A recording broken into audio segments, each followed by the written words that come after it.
Hello, World Wide Web. I'm Shado, the internet personality with the best hair. In the early 90s, and seemingly more so as the decade progressed, people were obsessed with the year 1999. It was so close, yet so futuristic, and truly, the world would be turned on its head. Of course, for me, I was in school. Then again, Class of 1999 is nothing like I remember. A pseudo-sequel to the film Class of 1984, this movie depicts the future in a dystopian, war-torn society, brought about by youth crime, of all things. I have to say, I missed that part of the 90s. As for 1999 specifically, I distinctly remember the release of the Sega Dreamcast. That wasn't scary at all.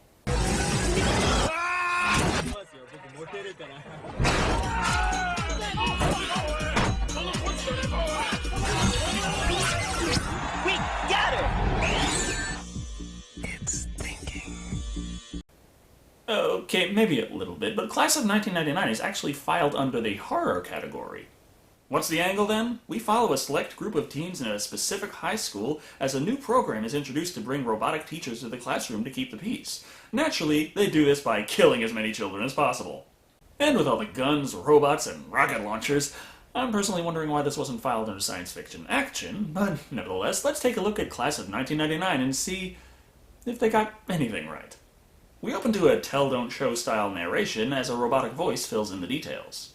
In 1992, there were 543,767 violent incidents in American high schools. In some cities, the areas around these schools were beginning to fall under the control of violent youth gangs. Kind of funny that if you listen closely, you can hear the robot taking a breath before reading his lines.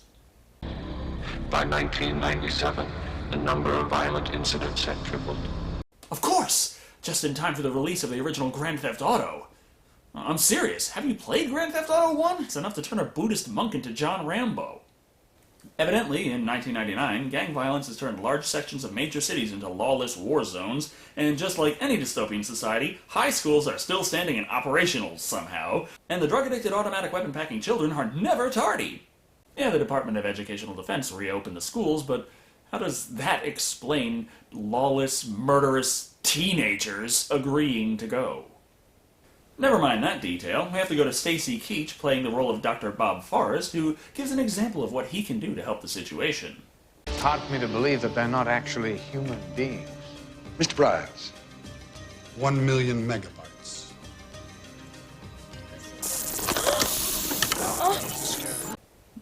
Okay, nice stunt, but what does it have to do with 1 million megabytes? Or, as I personally like to call it, 1 terabyte.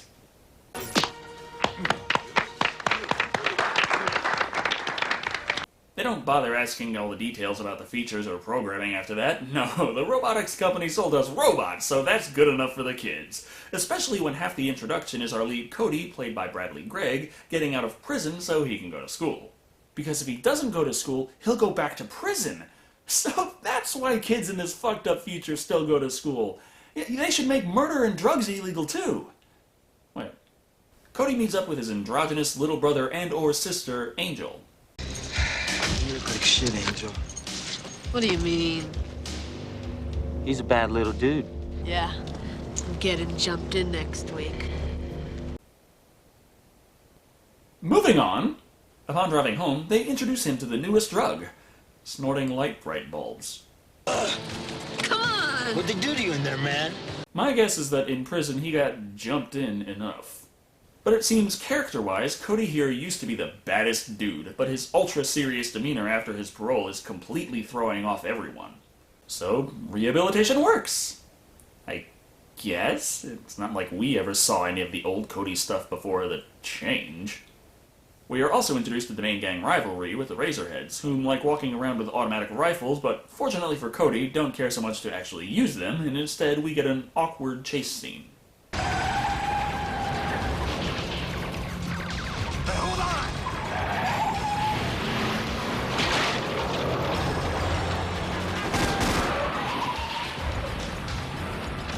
Wait a minute, how did that boat get there? They're miles from the ocean. Oh no. Cody escapes through the cardboard barricade, which his pursuers are unfortunately not smart enough to follow through.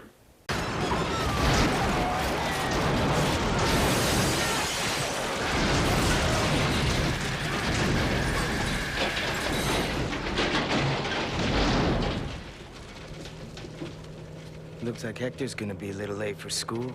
Again, what fucking force is persuading these druggy, murderous, armed teenagers to actually go to school? It's pretty bad that in a movie about killer robots, that's the part that doesn't make sense to me. They get to school with Widget's metal detector, armed guards, tall fences, and barbed wire. Actually, I think is the most accurate prediction this movie has made so far. In the meantime, Cody's old gang, the Blackhearts, aren't too pleased with his non-drug-using, school-going demeanor as they go to school as well. So what's it gonna be, Cody? I'm lying low for a while. If I get slammed for ganging, I'll be doing real hard time. Guess she'll have to waste me. Either way, I'm dead. They just told you you'd go back to prison, not be executed. But it's time for class to start, and the introduction of Pam Grier as Ms. Connors, our first robo-teacher field test. Please be seated. Fuck off. I think he said, fuck you. Already I see a problem with the program, as robo-teacher doesn't correct him on that. Instead, we get the robot's eye view as she decides Terminator-style which course of action is appropriate for this situation. Not in my class. Hey! You mess with my boys, Miss Connors. Reflex time, Mark. .027. .027. Her actions are being monitored by a team of scientists. Well, they all have lab coats on, so that's +5 to the science skill. And they are already quite pleased at how the robotic teachers are working out so far. Before we get too far, however, it's time to introduce obvious love interest Christy Langford, played by Tracy Lind. Girls like you usually love everything about school. What do you mean, girls like me? Well, with your lack of tattoos, normal attire, natural hair color, and calm demeanor, you have to admit, in this movie, you kinda stand out. As it turns out, she's also the principal's daughter, so we can take bets now as how long until the princess will need to be rescued. Perfect. Yeah, maybe for you. It is so embarrassing. I might as well go around with geek tattooed on my forehead. I think victim would be a little more apt, but whatever.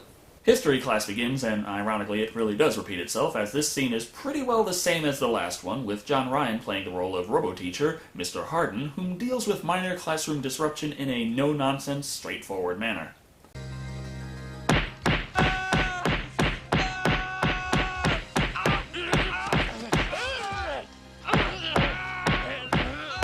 Honestly, I admire his acting. He looks like he actually gave an attempt to have his character behave robotically and not just psychotically.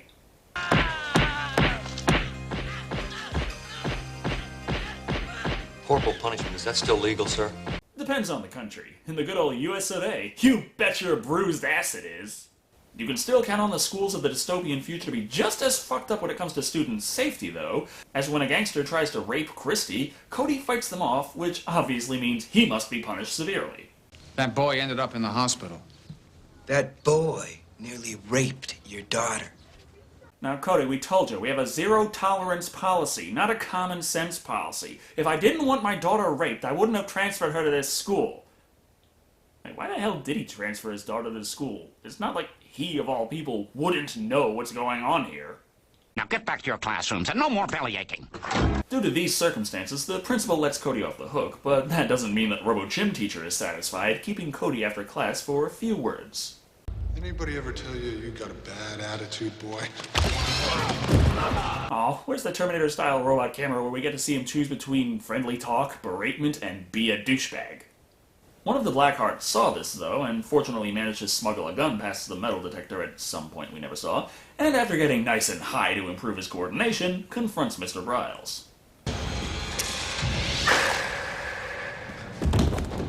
I know we're supposed to be amazed and horrified at the robot's killer efficiency, but Patrick Kilpatrick here just reminds me of your average phys ed teacher. Amazing. Simply amazing. Play that back. Okay. The rest of the people are horrified at the death of a student, but Dr. Forrest doesn't care. There's nothing to worry about, Marv. You're just learning.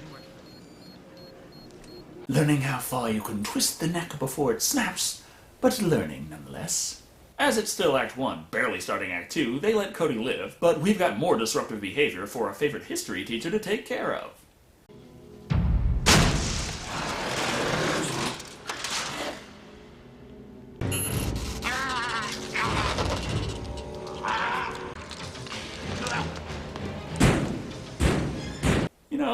I always liked my history teachers. The principal surprisingly does show some concern over these events. Does anyone have an explanation? Ingestion of 8,000 milligrams of ethyl dimethyl will do that. Break the boy's neck? Pulverize his jaw? The effects of habitual use are indeed disturbing. Did I mention I fucking love his performance? The robots and their master shrug this situation off, and the principal must make a statement to the press, so of course that means by the time they bring the subject up again, he's managed to paint himself into a corner. I can tell you one thing. That is, of this afternoon, you participated in a cover-up of the drug addict boy's death. Because we all know he performed the autopsy, and every time news crews cover tragedies, it's always the first reports that are the most accurate.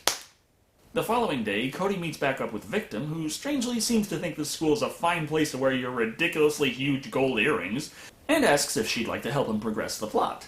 Come with me over to Hardin's house, okay? I saw him with Sonny's crucifix yesterday. If I could find it...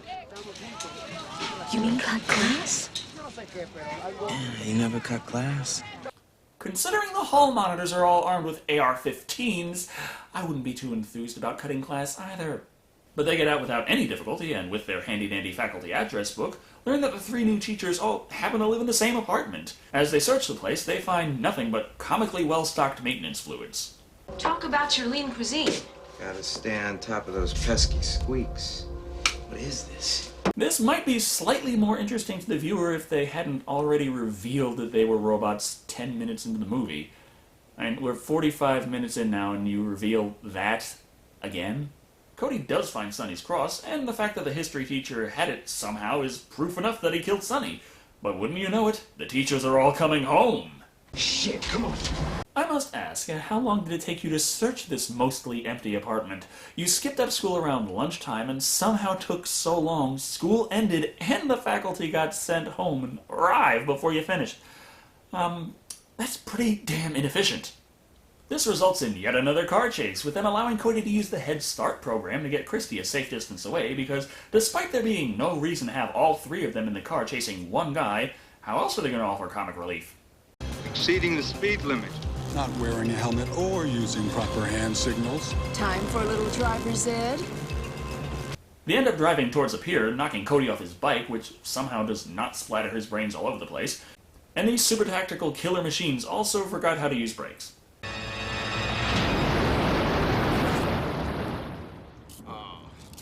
Oh, don't worry, they're fine. What could immersion in seawater do to them anyway? Come on, they're made of 1 million megabytes. The Robo Trio declares that as we're 50 minutes into this movie, it's time to up the ante a bit. Then we get to see Cody playing basketball with Angel. Aww. If you weren't my brother, I'd say you were totally fucked in the head. Other than that, you love me, right? Right. Same here. Aww. He's so fucking dead now. Literally like clockwork, the machine's corner Angel, who kept playing basketball well after midnight, it seems, and decide what to do with him. I want to show you the misguidedness of indulging in gang behavior.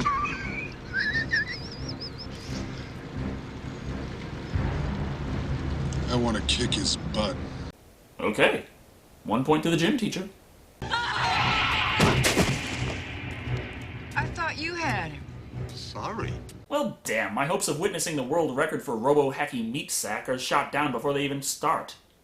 The robots also kidnap one of the Razorheads to ensure a piping hot delivery, and by morning, the discovery of Angel's body and a note left in blood is all Cody needs to rejoin the Black Hearts fighting the Razorheads.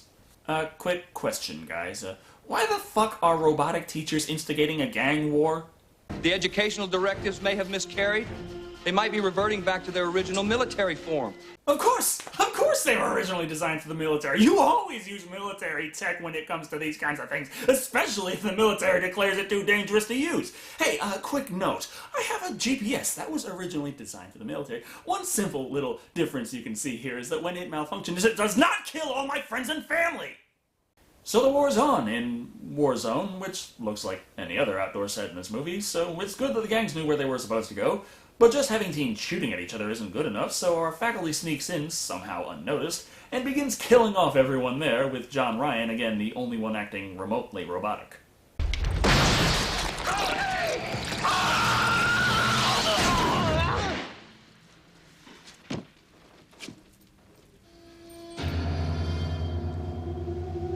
You're next, Mr. Cole. God, I fucking love this man's performance! Wait. That might have come out wrong. A few bullets prove insufficient, and Cody runs for his life, taking the rest of the Blackhearts with him. Who, for whatever reason, don't question this decision to run like hell right now when it looks like they're winning. Principal Malcolm McDowell confronts Dr. Forrest about the killer robots in the safety of being completely surrounded by them, alone in the middle of the night. Forrest just looks completely insane, insaner in this scene, happy that his robots are slaughtering the children, and gushing about the fabulous military contract his company has acquired. I want you to turn them off. That's it. I'm pulling your plug. I cannot allow you to do that. The bots kill the principal, which I think would look pretty bad on a business report, but then again, I don't have white contacts. And now it's time for Victim to be used as a plot device yet again. Get Cody Cup on the phone, or your father's a dead man. You understand? Kind of an empty threat there. And if you ever want to see her again, show up at the school in an hour. If you don't, she's mine. Well, then couldn't you have just used Christine's voice without necessarily needing her? And don't tell me that these robots don't have access to a phone book. Come on, they have 1 million megabytes. Cody quickly realizes something is wrong. Why would Hector stay at school if he didn't have to? Jesus, it's the teachers! Shit! I still ask what the fuck is making him go to school on a normal day-to-day basis. That still hasn't really been answered. Now the Blackhearts are all behind Cody for killing the teachers, which you think they wouldn't have been too hard to convince to do that. But anyway, fortunately for them, the Razorheads, who were also brought out by a prank call, for some reason allowed the Blackhearts to explain the situation and believe them. Now I'm going in there to waste some teachers. Are you with me?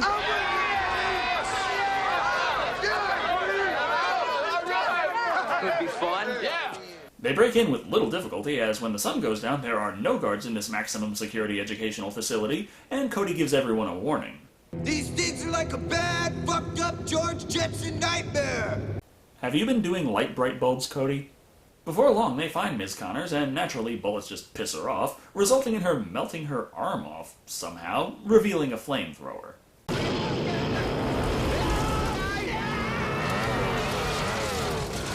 Funny thing, these features were actually covered in the introductory scene, which the principal was in. You'd think that he would figure that the inclusion of a flamethrower on a chemistry teacher would be... Wait, you know, actually, no, that does kind of make sense. Patrick Kilpatrick shows up next, wasting no time revealing his extra feature.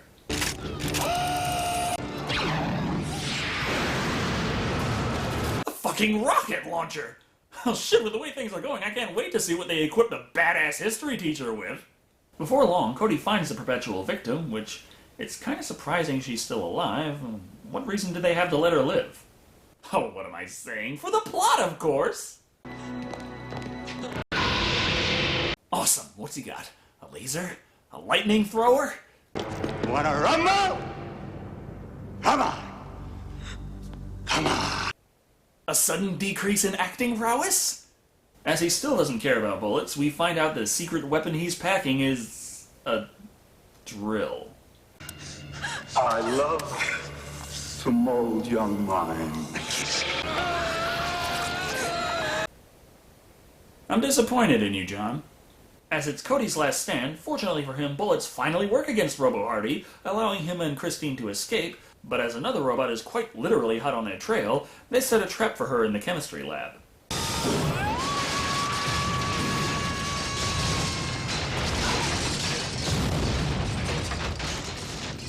I have to say, it's hard not to notice that even after being quite literally turned into a war zone, the school looks fantastically well maintained and clean. I mean, before they blew half of it up. But there's still gym teacher with a rocket launcher left to chase them down, so working together with a Razorhead diversion, Cody hotwires a school bus, which strangely enough this robotic athlete is incapable of running away from. So they run away from a huge explosion. I'm still waiting to see why this is filed under horror. But the movie's not over yet, as the three of them head back into school for the boring task of seeing who else survived, which obviously means...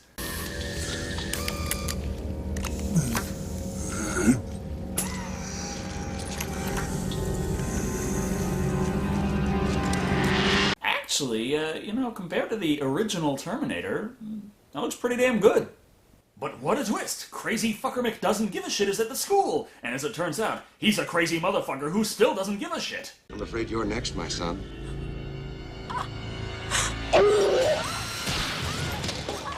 And in another twist, his killer robot kills him. As in, his killer robot became more killer than usual. Which gives us our final confrontation, where Cody must save Victim from the Teachinator, and does so using a convenient forklift and chain to rip the robot's head off. Yeah, they can punch through walls and rip people in half, but that chain is just too much for 1 million megabytes to handle. Thus, the story comes to a close, as Cody walks toward the horizon with Victim, leaving behind the high school, and of course the 50-plus cadavers it currently houses. Of course, they'll have no problem at all explaining to the police why all the students, several expensive teaching units, and the principal are all dead, as, of course, as you remember, the police don't give a fuck about this area. I'm surprised it didn't happen sooner. Well, that was Class of 1999, and, it looks to me like the writers skipped out on a few classes in film school. It's got its charms. Hell, it's hard to find a movie that doesn't have at least some redeeming qualities, but when taking aspects from several other stories we've heard many times over already, it would have been good if they had given this movie some distinctly unique aspects. Sadly, that's really where this movie suffers. You've got your dystopian future ruled by crime, your high school setting, your robotic solution that can't possibly go wrong, and bad boy hero falling in love with perpetual victim. Cody coming home and us learning his mother is a druggie? Not surprising. His sibling being brutally murdered just moments after they say they love each other? Painfully obvious it was coming. In fact, the aspects that weren't quite ripped straight out of a How to Make Your Movie handbook unfortunately were the parts that simply didn't make sense, like Dr. Force being quite simply batshit insane from beginning to end. Yeah, he's got a lot of money riding on this, but never for a second did he seem disturbed or even surprised that children were being killed. I liked the actor's performance, but the character, as written, is simply illogical. But I like action and 80s style, and this certainly fits the bill there. Hyperpunk rules the wardrobe, and there's enough explosions and gunfire to keep me interested. My favorite aspect is John Ryan's performance. As I said, he looks like the only one who gave an honest attempt to make his character seem robotic. All in all, Class of 1999 is popcorn entertainment for fans of the genre, which is not horror, but action sci-fi. But it doesn't really do anything special or even memorable, passing the semester with 3 Teachinators out of 5. I should note that despite this movie bombing at the box office, there was a sequel made straight to video, Class of 1992, The Substitute. Of course, said video was never, ever released in the States, so don't expect a review of that anytime soon. Thank you all for watching. I've been Dr. Shado, and remember, just because people die, that doesn't automatically make it horror. I feel the shadows on me now, with so much more to say. I see the strange arrival from 1,000 miles away. If I stopped right where I stand and believed the lines on my hand, I would open up my fist and take the things I've missed. Come the day, I will be there when the hammer starts to fall. Come the day, I will be there with my reasons for it all. I sound across my face, loud enough that I can taste. Knock the choices from my head, hear the voice in which I said, come the day.